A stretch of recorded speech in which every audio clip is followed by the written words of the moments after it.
Klasa është gati për të filluar për këta 40 fëmijë shkollë. Si çdo javë, mësuesi fillon të kërkojë në xhepat e të gjithëve. Këtë herë, ai gjen diçka të një vajze vogël, 5 kokra gruri. Mësuesi shpërthen dhe urdhëron vajzën të vijë përpara. Ajo duhet të gjynjëzohet në dyshemene fort betoni me një shkop druri. Ai e godet në kokë përsëri, dhe përsëri, dhe përsëri, dhe përsëri. Shokët e saj të klasës shikojnë në heshtje. Rrahja vazhdon derisa vajza e vogël rrëzohet. Pas kësaj, shokët e saj të klasës e mbajnë në shtëpi. Po atë natë, ajo vdes. Vajza e vogël dhe 39 fëmijët e tjerë janë të gjithë të burgosur në një nga kampet më vdekjeprurëse të burgut të Koreas Veriut, kampi 14. Krahasimet janë bërë me kampet e vdekjes naziste, me gulagun sovjetik. Ju e dini, ato janë të sakta dhe në mënyrën e tyre, ato janë të ndryshme. Alalis Detention Facility e fshehur në malet e Kishan, një vend ku njerëzit burgosen për krimin e prindërve të tyre. Pasi të përfundoni këtu, me shumë mundësi do të vdisni këtu. Ky është vërtet një hapësirë që është jashtë njerëzimit, më lejoni ta them atë. Të burgosurit detyrohen të punojnë në kushtet shnjërzore. Gabimi më i vogël mund të kushtojë jetën. Arratisja është pothuajse e pamundur. Vetëm një grusht arrin të dalin, duke rrezikuar gjithçka në rrugë vdekjeprurëse. Në Korenë e Veriut ka disa nga këto kampe vdekjeje, dhe regjimi i ka mbajtur ato sekret për dekada. Por përmes punës së palodhur të organizatave të drejtave të njerëzit, imazheve satelitore dhe raporteve nga mbijetuesit, ne mund të kemi një përshtypje për këto objekte. Pse njerëzit po dërgohen në kampin 14? Si duket jeta e përditshme brenda mureve të tij? Çfarë tmerresh përballojnë të burgosurit? Dhe si dalin njerëzit në të vërtetë? Kjo është historia e kampit më të tmerrshëm të burgut në Korenë e Veriut. Kjo histori bazohet në Escape from Camp 14 nga Blaine Harden. Një ish burgosur i kampit 14 më vonë ndryshoi pjesë të historisë së tij. Çdo herë që shihni këtë simbol, ai shënon ato rishikime. Nëse dëshironi të dini më shumë për ndryshimet e sakta dhe arsyet pas tyre, ne rekomandojmë të lexoni këtë artikull. Meqense Korea e Veriut mohon ekzistencën e këtyre kampeve, verifikimi i pavarur nuk është i mundur. Shin Dong-yuk është vetëm një djalë i ri kur ai është dëshmitar i vajzës së vogël që po ndëshkohet për të pasur ushqim në xhep. Shin nuk ka dyshim se ajo e meritonte atë. Në fund të fundit, ajo vodhi ushqim, dhe në kampin 14, vjedhja do të thotë vdekje. Ai nuk e vë në dyshim, ai nuk di asgjë tjetër. Rregullat e kampit janë realiteti i tij. Shin lindi në kampin 14, por prindrit e tij nuk u dashuruan. Ata u caktuan njëri tjetrit nga rrojet e burgut. Intimiteti midis burrave dhe grave është shtrenjtësisht e ndaluar. Nëse një grua mbetet shtatzën pa leje, si ajo ashtu edhe fëmiu qellohen. Në kampin 14 ka vetëm një mënyrë të pasur një fëmijë: promotion. Ata që punojnë hard dhe më e rëndësishmja, nxjerrin të tjerët, mund të shpërblehen me një martesë shpërblimi. Kështu Shin Dong-yuk dhe vllai i tij më i madh, Shin Hee-gun, vinë në botë. Por ata nuk rriten si një familje e vërtet. Nëna e tyre nuk flet kurrë për të kaluarën.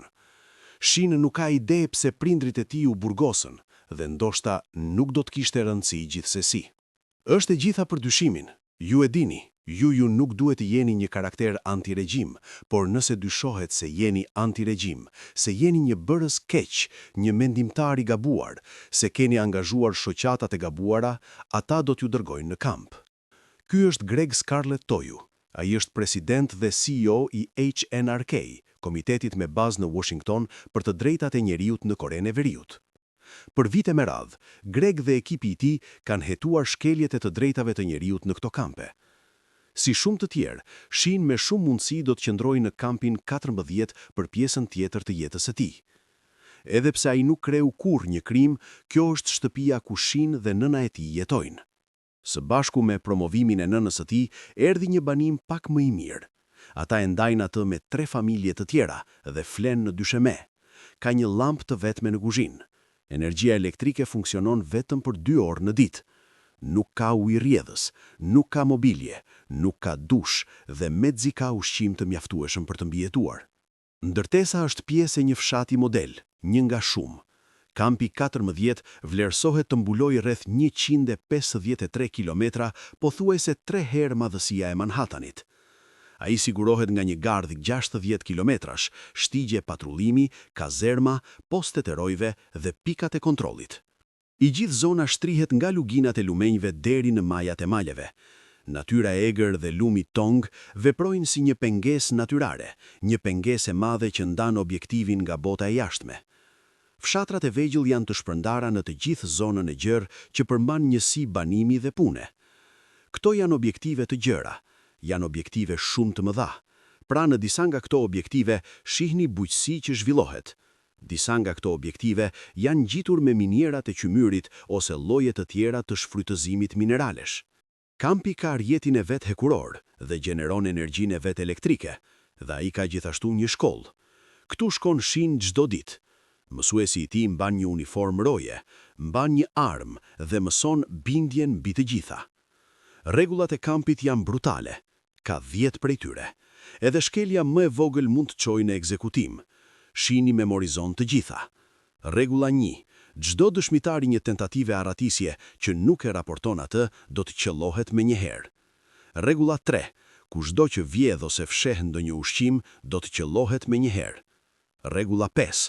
Kushdo që mban ose fsheh prona të një arratuesi, konspironi me të ose nuk e raporton atë, do të qellohet menjëherë. Rojet zbatojnë rregullat pa mëshirë. Në të gjithë Korenë e Veriut ka lloje të ndryshme të paraburgimi. Më të këqijat prej tyre quhen Kwanliso. Kampi 14 është një nga ato. Quhet gjithashtu një zonë kontrolli total. Njerëzit nuk dalin kur nga ato. Ju e dini, ata thjesht zhduken. Ata vriten nga ky cikël i egër i keq-ushqyerjes dhe punës së detyruar. Nëna e shin duhet punoj fushat e orizit, 10 deri në 15 orë punë të rëndë çdo ditë. Nëse ajo plotson kuotën e saj, ajo merr ushqim vetëm sa për të mbijetuar natën dhe për ta kaluar ditën tjetër. Korea e Veriut është e gjitha për objektivat e prodhimit. Nëse nuk i plotsoni ato, dhe ndoshta nuk do t'i plotsoni ato, do të merrni më shumë ushqim, më shumë punë, më pak ushqim, më shumë punë. Dhe kështu ju zhdukeni dhe vdisni. Kjo është, ju e dini, historia me të vërtet tragjike në këto kampe. Që nga momenti që shin fillon shkollën, jeta e tij ndahet midis klasës dhe punës së rëndë në minierën e qymyrit. Ditët e gjata të punës bëhen më të këqija nga një uri e vazhdueshme gërryese. Para shkolle, shin shpesh ha porcionin e nënës së tij ndërsa ajo është ende jashtë në fusha. Ajo e rre për këtë, por ai e bën gjithsesi. Për të, ajo nuk është një burim dashurie ose kujdesi. Ajo është një rivale në luftën për çdo copë të vogël ushqimi. Ky është ushqimi i shin i shërbyer 3 herë në ditë për të gjithë jetën e tij të burgut. Nëse ai bën një gabim, porcioni i tij pritet për gjysmë si ndëshkim. Ndonjëherë ai dhe të burgosurit e tjerë kapin minj, burimi i vetëm i mishit në kampin 14. Për shin, kjo nuk është aq sa një makth, është jetë normale. Ai nuk ka parë kurrë botën për te i telit me gjemba. Ndryshe nga ky njeri, Kim Jong është në të 40-at e tij të mesme kur sillet në kampin 14. Ai e njeh botën jashtë shumë mirë. Në fakt, ai ishte një oficer i lartë ushtarak dhe nën-president i një kompanie shtetërore. Në jetën e tij të mëparshme, ai kënaqej me kulturën, një shofer dhe të gjitha përfitimet e të qenit një punonjës i qeverisë. Tani ai detyrohet gjithashtu të punojë në miniera qymyri. Kim nuk theu asnjë ligj për të arritur këtu. Prindrit e tij e bën. Në Korenë e Veriut, kjo formë ndëshkimi kolektiv quhet yunrange, fajësia me shoqërim. Deri në 3 breza mund të ndëshkohen për krime të antarëve të familjes. Kur Kim ishte fëmijë, babai i tij dhe vllai u akuzuan për spionim për Shtetet e Bashkuara, mjaft për t'i ekzekutuar ata. Pas kësaj, Kim u soll në një jetimor me një emër të ri. Ju deshën më shumë se 40 vjet derisa dikush zbuloi për trashëgiminë e tij të vërtet. Edhe vet Kim nuk ishte i vetëdijshëm për krimet e supozuara që familja e tij kishte kryer me sa duket. Nuk ka absolutisht asnjë proces gjyqësor. Ky është një ndëshkim jashtëgjyqësor. Ata thjesht, ju e dini, do t'ju marrin në mes të natës së bashku me antarët e familjes suaj. Thjesht zhdukeni. Kështu ndodh. Frika është mjeti më i fuqishëm për rojet e burgut për të mbajtur të burgosurit në rregull. Gjatë kohës së Kim në kampin 14, gjithsej 25 të burgosur ekzekutohen. Një ditë, ai është dëshmitar i një bashkë të burgosuri që vritet për mbledhjen e gështenjave që ishin rënë nga një pemë. Kim kalon shumicën e ditëve nën tokë, orë dhe orë të pafundme pune, pa dritë dielli dhe pa mëshirë.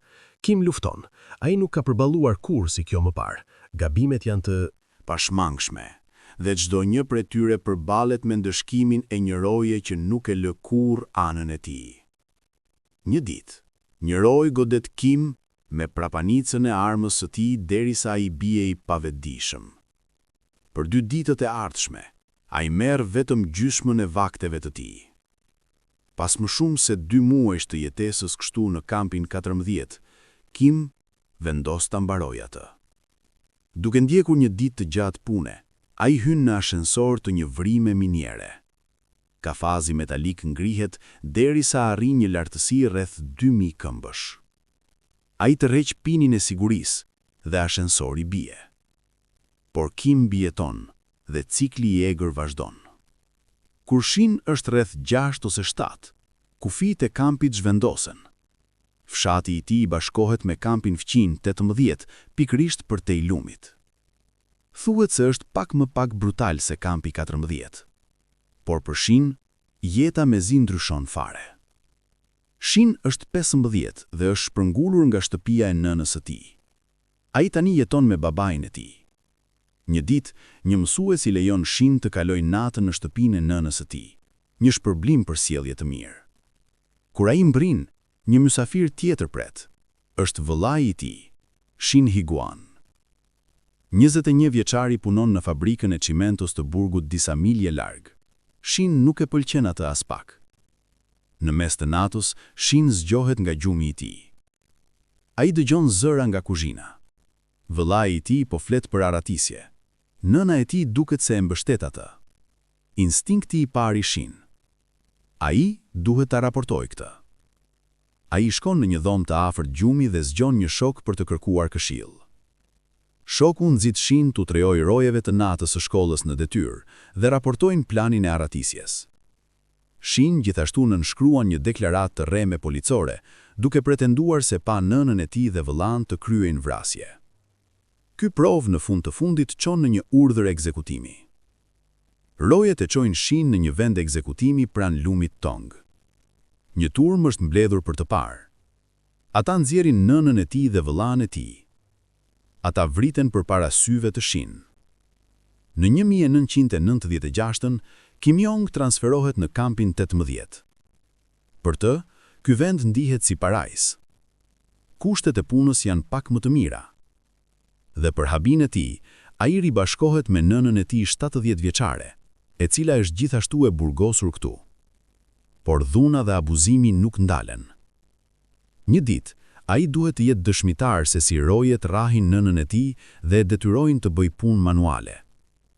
Nëna e tij është e sigurt se të dy do të vdesin në kamp. Edhe pse kjo do të thotë të rrezikojë jetën e tij, ajo nxit Kim ta lë pas. Një aratisje.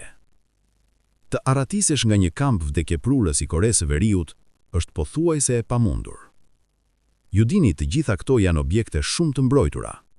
Fo flasim për mure me tela me gjembar, roja armatosura, linja zjarri që kryqëzojnë. Fo flasim për mitraloz.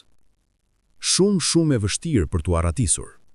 Është ju dini e vështirë të aratisesh nga një qendër paradyqimi në çdo vend të civilizuar. Ju dini, imagjinoni Korenë e Veriut. Kim studion në heshtje për rreth atij. Ai vëzhgon, pret dhe fillon të mendojë.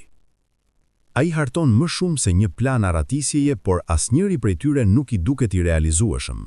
Një ditë tjetër e vështirë pune. Të burgosurit po ngarkojnë qymyr në një tren. Papritur, ata shohin diçka. Grur të shpërndar në fund të një vagoni treni. Duhet të ketë transportuar ushqim më parë. Skena shpërthen në kaos. Të burgosurit lëshojnë gjithçka, duke kërkuar me dëshpërim për grimcën më të vogël të ushqimit. Rojet fillojnë të bërtasin, por askush nuk dëgjon. Kim zbulon një hapësirë të ngushtë poshtë një paneli metalik në dyshemene një vagoni qymyri. Ai shtrydhet brenda, dhe ndërsa treni gumzhit jashtë kampit 18, ai udhëton me të.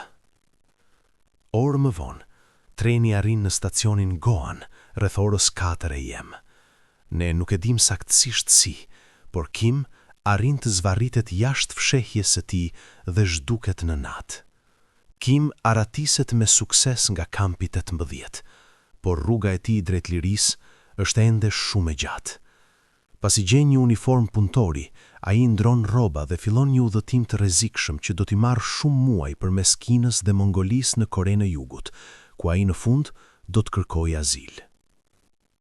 Pas një tentative të dytë, Shin dërgohet përsëri në kampin 18 dhe hidhet në një qelë plotësisht të errët, pa dritare dhe mezi hapësirë të mjaftueshme për të shtrirë. Atje, ai do të kalojë 6 muaj të ardhshëm. Pas lirimit të tij, Shin hidhet përsëri në popullatën e përgjithshme të burgut. Ai duhet punojë në minierën e qymyrit, fushat e fermës dhe në fund në një fabrik veshjesh. Këtu, ai takon Park Yong, një burr ndryshe nga kushdo që Shin ka parë ndonjëherë. Lindur në një familje elite, Park njëherë mbajti një punë prestigjioze dhe kishte parë botën përtej kufive të Koresë së Veriut. Deri atëherë, Shin tashmë e di se është në listën e ekzekutimit. Me Park në anën e tij, ai fillon të planifikojë atë që do të jetë arratisja e tretë dhe finale e Shin. Shin dhe Park caktohen të bëjnë ca punë druri lart në male së bashku me disa të burgosur. Ata po presin dru pranë gardhit jashtëm. Gardhi i kampit është rreth 10 këmbi lart dhe i veshur me tel me gjemba me tension të lartë. Kulla e rojtës të ardhshme është 1/4 e një milje larg. Shin shikon patrullat. Ka hapësira të gjata midis tyre, ku asnjë roj nuk është mjaft afër për të vënë re të dy. Plani është i thjeshtë, duke pritur derisa të bjerë nata, si që gjurmëtekët e tyre të mos mund të gjurmohen lehtësisht në borë. Ata rrëshqasin përmes telave me tension të lartë, pa i prekur ato. Ndërsa dielli perëndon, Shin dhe Park lëvizin më afër gardhit. Ata presin deg, duke pretenduar se po grumbullojnë dru. Askush nuk i vën re. Park ngurton. Zemra e Shin rreh me shpejtësi. Ai kap dorën e Park dhe ata rapojnë. Shin rrëshqet. Park arrin në gardh para tij. Ai përpiqet të shtrydh kokën e tij midis dy telave më të ulët dhe godet një nga to. Trupi i Park nuk lëviz. Teli i poshtëm lakohet nën peshën e tij, duke krijuar një grap të ngushtë. Shin zvarritet mbi trupin e Park. Ai është azde përtej gardhit, kur këmbët e tij rrëshqesin, duke goditur një nga telat. Tensioni shqyen përmes tij. Pantallonat e tij djegen. Lëkura e tij digjet nga kyçi i këmbës deri te gjuri. Por disi, ai e bën atë. Trupi i Park shtrihet i vdekur në gardh. Shin vrapoi pa parë prapa për 2 orë rresht derisa ai kupton se e bëri atë. Ai arrin të kaloj lumin në Kin dhe pas një udhëtimi të pothuajse 2 vitesh, ai më në fund arrin në Korenë e Jugut. Këto janë të gjitha kampet e burgut që janë më së shumti të mundshme aktive në Korenë e Veriut sot. Sipas Greg Scarletoju, kampet po ndryshojnë dhe jo për më mirë. Për disa kampe, prova është edhe më e rrallë. HRNK vlerëson se deri në 120.000 njerëz mbahen aktualisht në kampet e burgut të Koresë Veriut. Në fakt, si një shikues i këtij videoje, ju mund të dini më shumë për to se shumica e koreanëve të Veriut ndonjëherë do të dinë. Ky është Shin sot. Ai gradualisht u përshtatur me një jetë në shoqëri dhe u bë folës publik dhe avokat për të drejtat e njerëzit në Korenë e Veriut. Në 2015, Shin Dong-huik tërhoqi pjesë të historisë së tij dhe pranoi se kishte ndryshuar detaje të caktuara kyçe në Escape from Camp 14. Autori i librit botoi një deklaratë të detajuar, duke përshkruar çdo ndryshim që Shin kishte bërë. Sipas Shin, disa kujtime ishin thjesht shumë të dhimbshme dhe të tjera shumë të turpshme për t'u ndarë me të vërtetë në atë kohë. Kjo është një reagim i zakonshëm për viktimat e torturës, që shpesh ballafaqohen duke suprimuar ose shtrembruar llogaritë e tyre për atë që ndodhi vërtet. Greg Scarletoju dhe të tjerët besojnë se ndryshimet e Shin nuk ndryshojnë të vërtetën themelore të raporteve të tij. A ishte Shin Dong-huik i burgosur politik? Po, 100%. Dakord. Ai kaloi ca kohë si në kampin 14, ashtu edhe në kampin 18, pikërisht matan lumit. A ishte dëshmitari i ekzekutimit të nënës dhe vllajt të tij? Po, e pa. Pra, elementet themelore të historisë së Shin Dong-huik nuk ndryshuan.